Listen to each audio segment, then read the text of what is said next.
Chicken কষাটা কালকে করেছিলাম দুপুরবেলায়, আর সেটা রাতে আর খাওয়া হয়নি, কারণ রাত্রিবেলায় করেছিলাম ফ্রাইড রাইস আর চিলি চিকেন, বলো, সেটা সকালে খেলাম, চিলি চিকেন আর ফ্রাইড রাইসটা।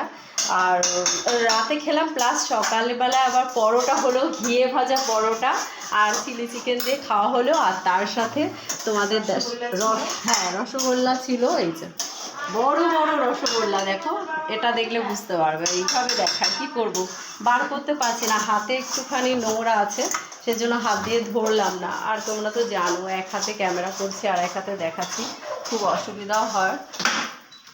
তো আজকে দুপুরে হচ্ছে এই মেন, আর তার সাথে আছে ঘিয়ে দিয়ে আলু সিদ্ধ আছে, খেলে খাওয়া যাবে। আবার তার সাথে বেগুন ভাজা আছে, এটাও ঘি দিয়ে ভালো লাগে কিন্তু বেগুন ভাজা খেতে, বলো।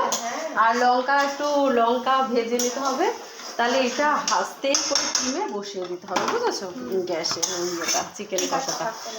তো এই হচ্ছে আজকের মেনু। আর ভিডিও আমি পুরো ভিজে, একদম মানে কাক ভিজে যাকে বলে, মানে চুল টুল দেখে বুঝতে পারছি না, মাথার সাথে লেগে গেছে। মানে দাদা জিন্সের প্যান্ট, যেহেতু আমি রান্না করিনি, বৌমাও একটু করলো আর দিদিও একটু করলো, সেই জন্য আমি কি করলাম, বুদ্ধি করে কাঁচাটা করে নিলাম, মানে কাছাকাছি করে নিয়ে, এবার রোদ এত উঠেছে, রোদে দিয়ে দিয়েছি, তো কাছাকাছি করে নিলাম। এখন যাব স্নানে, তোমাদের দাদাভাই গেছে স্নানে।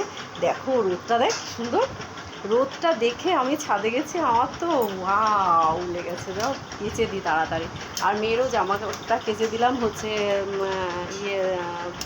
স্কুল ড্রেসটা, কারণ খুব বৃষ্টি হচ্ছিল কদিন ধরে, কাঁচা হয়নি, তো আজকেই কেচে দিলাম। জল ঝরে গেলে এমনি শুকিয়ে যাবে, তাই না? যাই হোক, ভিডিওটা ভালো লাগলে লাইক কমেন্ট করো, অনেক অনেক ভালোবাসা দিও, আমার চ্যানেলটাকে সাবস্ক্রাইব করো ভালো লাগলে। আর